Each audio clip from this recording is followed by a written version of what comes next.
Jubilee Hills corporator దేదీప్యపై దాడి జరిగిన సంఘటనలు మనసులో పెట్టుకుని మరుసటి రోజు కార్పొరేటర్ పై దాడి చేసిన అనిత అనే మహిళా కూతురు ఉద్యోగం చేసే చోటికి ఆదిత్య అని వచ్చి ఆ పాపపై అనుచిత వ్యాఖ్యలు చేసి కారు తీసుకొచ్చి కిడ్నాప్ చేయడానికి ప్రయత్నించాడని తెలియజేశారు. మాకు ఆదిత్య అనే వ్యక్తితో ప్రాణహాని ఉందని అతనిపై చర్యలు తీసుకోవాలని బోరబండ పోలీస్ స్టేషన్ లో ఫిర్యాదు చేసిన స్టేషన్ హౌస్ ఆఫీసర్ ఫిర్యాదును నిరాకరించారు.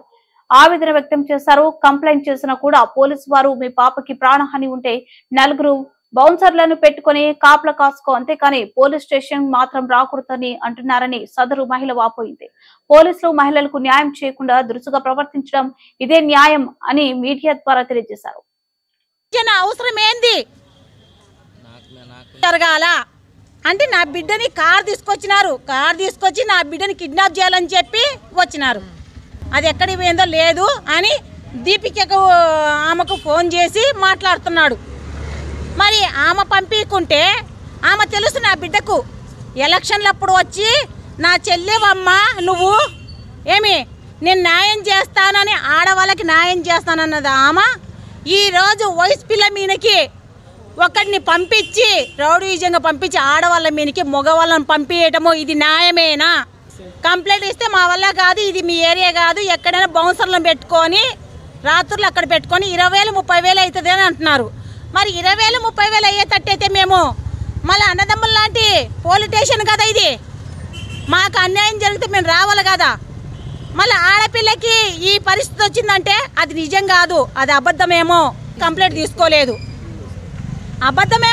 एक लड़की के लिए ठीक है, परसों जो हमारे साथ इंसिडेंट हुआ वो सबको मालूम नहीं है. जो बताया जा रहा है, जो वो लोग बोल रहे हैं वही सब लोग जान रहे हैं.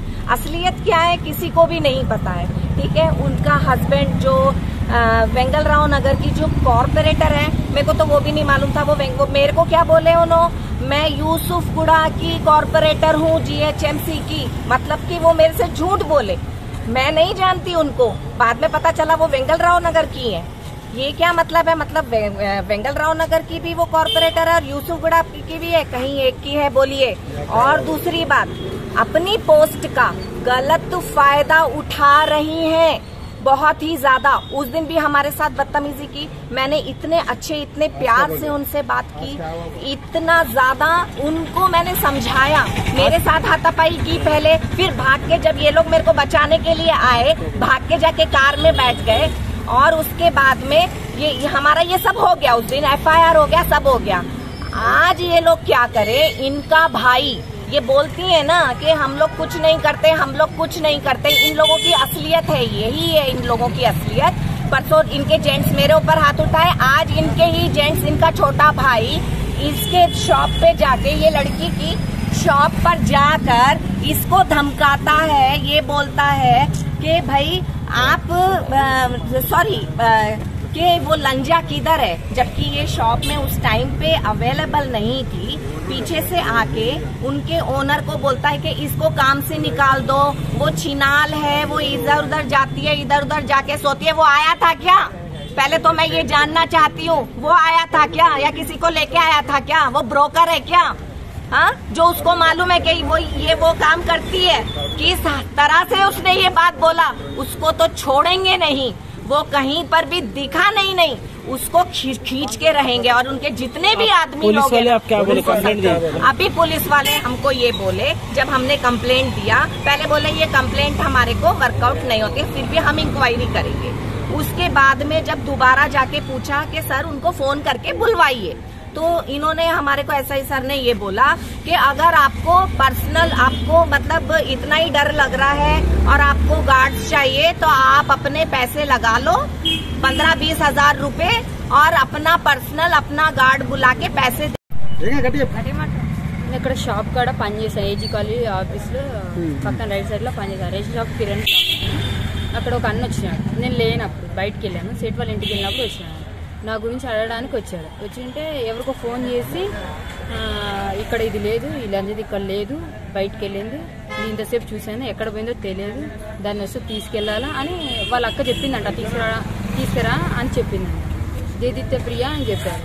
మళ్ళీ అన్న వచ్చేసి మళ్ళీ కారు ఎవరైతే వచ్చి తీసుకెళ్ళడానికి వచ్చారు. మళ్ళీ అక్కడ ఏం జరిగిందంటే, అంటే తీసుకెళ్ళిన అమ్మ గురించే మన ఇష్యూ జరిగింది. ఇట్లా ఈ పిల్లని తీసుకెళ్తే వీళ్ళ అమ్మ వచ్చి రిటర్న్ కేసు ఏమైనా తీసుకుంటారేమో అని దారి నుంచి వచ్చారు. అయితే అట్లా జరిగిందని తెలియగానే మేము పోలీస్ స్టేషన్కి వచ్చాం. వచ్చి కంప్లైంట్ రాసాం. ఫస్ట్ ఇంగ్లీష్ రాస్తే అట్లా వద్దానైనా మళ్ళీ తెలుగు రాసేసాడు మామ. రాసిన తర్వాత కంప్లైంట్ తీసుకుని సార్కి అడిగాను. సార్ మాకు ఏంది క్లియర్గా అర్థం కావట్లేదు, మీకు ఏమైనా మేము మళ్ళీ అది ఏం చెల్లదే అని అన్నారు. అన్నాగానే ఇంకా సార్ ఇట్లా మాకు రాత్రి ఏమైనా అయితే మరి మీరు యాక్షన్ తీసుకుంటారా అని వచ్చి మళ్ళీ ఇంకోసారి అడగంగానే మీకు బౌన్సర్ వాళ్ళు కావాలంటే 10,000 20,000 పెట్టుకొని మీ సొంతంగా మీరే పెట్టుకోవాలి, మేము దాంట్లో ఆ విషయంలో మాది ఏం సంబంధం ఉండదు. ఆడపిల్లలకి ఇదే న్యాయం జరుగుతుందా? మళ్ళీ రేపు ఏమైనా జరిగినా కానీ వీళ్ళు వస్తారో మళ్ళీ లేదో తెలియదు. అంత అయిపోయిన తర్వాత అయ్యో వచ్చారు వీళ్ళు కంప్లైంట్ ఇచ్చారు అప్పుడే తీసుకోవాలి అని తర్వాత అన్నీ ఆలోచించుకొని వచ్చారు వాళ్ళు. అప్పుడు వచ్చిన తర్వాత ఇంకా మాకు ఏమైనా అయితే ఏం చేస్తారు? అంత అయిపోయిన తర్వాత మనిషికి ఏమైనా దెబ్బ